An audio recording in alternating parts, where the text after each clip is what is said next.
Terima kasih pemirsa, Anda masih menyaksikan Bedah Tajuk Lampung Pos. Bang Boy, ini terkait isu pendidikan global gitu ya. Bagaimana Anda melihat isu pendidikan global ini terjadi di Provinsi Lampung, Bang Boy?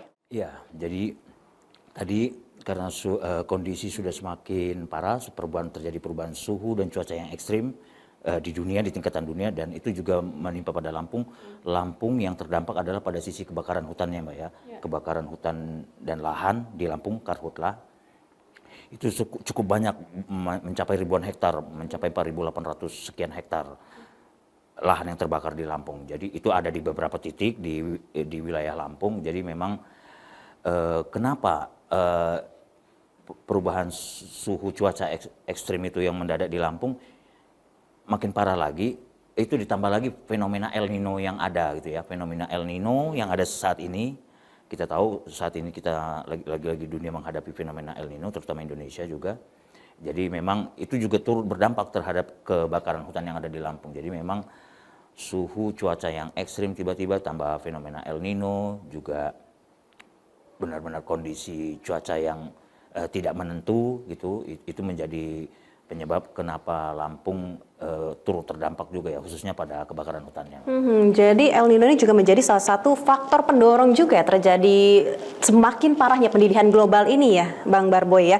Tapi ini kita lihat tidak hanya Karhutla saja, tapi di Provinsi Lampung ini juga beberapa kabupatennya adalah merupakan penopang pangan. Mereka membutuhkan air. Apakah ada krisis air juga, Bang Barboy, di Provinsi Lampung ini? Betul sekali, betul sekali. Jadi tadi tidak hanya kebakaran hutan seperti Mbak Kristi utarakan tadi, tapi ada juga berbagai efek lainnya ya Mbak ya dari pendidikan global ini.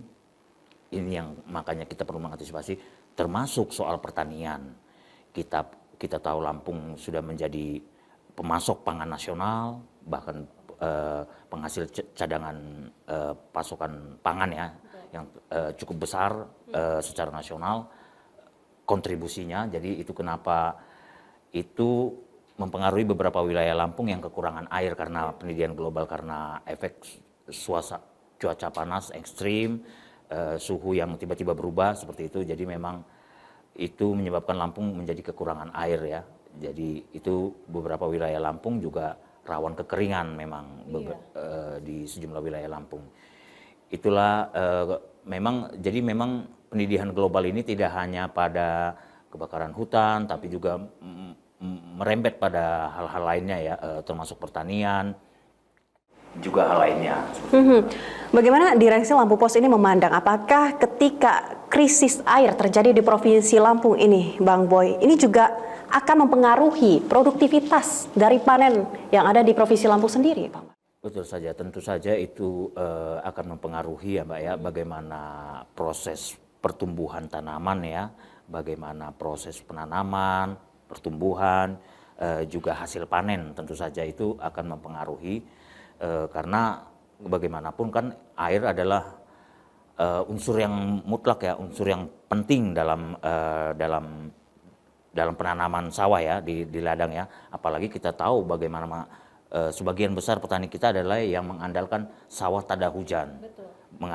Artinya mengandalkan air gitu ya. Itu jadi sangat besar peran air di sini. Jadi memang ya itu akan mempengaruhi, tentu saja efek pendidikan global ini mempengaruhi para petani ya secara keseluruhan. Jadi memang petani benar-benar harus, pemerintah dalam hal ini juga pemangku kepentingan lainnya perlu membantu petani dalam hal ini ya, untuk irigasi. Pemerintah perlu menyediakan wadah itu agar para petani tidak terlampau mengandalkan ini ya curah hujan dan juga petani bisa berdaya gitu, tidak hanya merenungi nasibnya, maksud saya tidak seperti itu. Jadi harus ada gerakan dorongan dari pemerintah untuk mengantisipasi hal seperti ini. Tadi terkait dengan sektor pertanian yang memang sudah disinggung dari Bang Barboy sendiri gitu ya.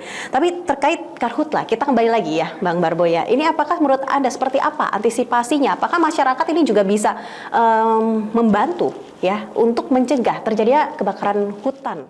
Iya, terhadap masyarakat tentu saja pemerintah ini ya antisipasinya adalah bagaimana agar misalnya daun-daun yang sudah ranting-rantingnya sudah mulai menua itu perlu diperhatikan permajaannya. Jangan lupakan unsur reboisasi, penanaman hutan kembali, itu perlu diperhatikan lagi bagaimana. Jadi harus ada pengawasan dari pemerintah, dalam hal ini juga pemangku instansi terkait, dinas kehutanan dan lain sebagainya, juga pemangku kepentingan lainnya itu bersama-sama gitu ya, melihat misalnya kalau sudah ada pohon yang tua yang kira-kira sangat cepat untuk begitu terbakar, begitu terkena sengatan matahari, itu perlu diantisipasi oleh pemerintah. Jadi memang ya pengawasannya ya Mbak ya, jadi pengawasan dari pemerintah itu harus benar-benar menyeluruh ya, harus benar-benar melingkupi semuanya gitu ya. Jadi pemerintah harus proaktif, jangan pasif untuk melihat kondisi cuaca ataupun kondisi lingkungannya. Baik gitu ya, berarti pemerintah ini harus proaktif, jangan pasif saja melihat ini. Seperti apa Lampung Pos memandang, apakah pemerintah ini sudah betul proaktif dalam menangani pendidikan global ini? Ya, secara umum tentu saja masih banyak kekurangan Mbak Kristi. Pemerintah tentu sudah berupaya, tapi kalau kita mau tarik secara umum kan itu kan ribuan hektar lahan kebakaran hutan yang terjadi di Lampung itu kan bukan jumlah yang sedikit gitu. Itu saya kira itu menjadi PR, menjadi pekerjaan rumah bagi pemerintah ya, juga pemangku kepentingan lainnya, agar problem ini, kebakaran hutan ini jangan dipandang sebelah mata. Ini harus ada langkah konkret dari pemerintah, jangan semakin membiarkan kebakaran hutan itu gitu, jangan semakin besar nanti kebakaran yang terjadi. Nah, ini maksud kita yang harus kita, itu kenapa Lampung Pos mengambil kebijakan seperti itu, harus ada yang lebih proaktif, pemerintah juga harus lebih awas, lebih waspada lagi terhadap kejadian seperti ini. Ya, tentu pemerintah tidak bisa bergerak sendiri ya Bang Barboy ya untuk menangani terkait pendidikan global ya Bang Barboy ya. Menurut Bang Barboy ini bagaimana peran kita ya sebagai masyarakat dalam menghadapi tantangan pendidikan global ini agar kita juga turut serta untuk menjaga bumi dan tetap layak dihuni bagi generasi-generasi mendatang nantinya? Iya, kalau kita masyarakat tentu saja mengikuti aturan dari pemerintah ya. Kalau kita pahami misalnya jangan ada penebangan pohon secara sembarangan, juga misalnya hal-hal kecil kalau kita dari masyarakat, kalau kita ini sifatnya menjaga kebersihan lingkungan, kalau dari masyarakat seperti itu. Tapi yang terpenting justru dari pemerintahnya ya, langkah dari pemerintah harus melakukan langkah-langkah apa saja. Saat ini kita tahu ada energi terbarukan, pemerintah juga sedang menggalakkan, sedang menginvestasikan energi terbarukan itu. Jadi ini juga hal yang perlu disambut oleh masyarakat sendiri. Seperti apa itu, bagaimana mengurangi emisi global, emisi gas rumah kaca, itu juga kita masyarakat menyambutnya, mendukung langkah pemerintah, kebijakan dari pemerintah seperti itu. Baik, semoga dengan adanya diskusi ini semakin mencerahkan juga bagi pemerintah agar bisa tetap mengawasi, dan kita sebagai masyarakat juga jangan abai ya Bang Barboy ya. Baik, terima kasih Bang Barboy. Pemirsa Metro TV Lampung, Anda jangan kemana-mana karena sesaat lagi kami akan membahas terkait trending topik apa saja yang ada di sejumlah platform dari Lampung Post Group. Tetap bersama kami.